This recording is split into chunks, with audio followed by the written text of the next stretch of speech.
என்னோட லேப்டாப் வந்து up to டேட்டில் இருக்கான்னு எப்படி தெரிஞ்சுக்கிறது? சிம்பிள், வா சொல்கிறேன். ஃபஸ்ட்டு உன்னோட லேப்டாப்பில் வந்து பார்த்தீங்கன்னா ஸ்டார்ட் பட்டனை ரைட் கிளிக் பண்ணிக்கோ. அதில் சிஸ்டம்னு இருக்கும். ஸோ சிஸ்டம்னு ஓப்பன் பண்ணால் இதில் வரும். இதில் வந்து உனக்கு வெர்ஷன் வந்து ஓஎஸ் பில்டு வெர்ஷன் விண்டோஸ் 11 இருந்தால் வெர்ஷன் 25S2 இருக்கணும். ஓஎஸ் பில்டு வந்து 26200.7628 அப்படிங்கிற வெர்ஷனில் இருந்ததுன்னா உன் சிஸ்டம் வந்து அப் டு டேட்டாக இருக்குதுன்னு அர்த்தம். ஒருவேளை இதில் இல்லை அப்படின்னா வந்து இதை நீ வந்து அப் டு டேட் பண்ணிக்கோ. உனக்கு உன்னோட சிஸ்டமில் track pad malfunction, screen malfunction, touch malfunction, camera malfunction ஏதாவது மால் ஃபங்க்ஷன் இருந்ததுன்னா முதல்ல ஹார்ட்வேரை போய் மாற்றணும்னு நினைக்கிறதுக்கு முன்னாடி இந்த சாஃப்ட்வேர் அப்டேட்லாம் கரெக்டாக இருக்கா அப்படின்றத பார்த்துக்கோ. ஸோ இது மட்டும் இல்லாமல் இதை நீ எங்கே பார்க்கலாம் அப்படின்னா பக்கத்தில் வா சொல்கிறேன்.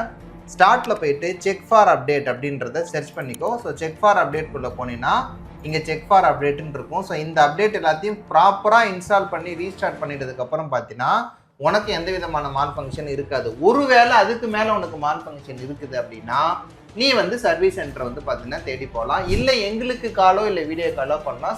நாங்கள் வீடியோ டயக்னோஸ்டிக்ஸும் பண்ணி வந்து பார்த்தீங்கன்னா அந்த லேப்டாப் வந்து கிளியர் பண்ணலாம்.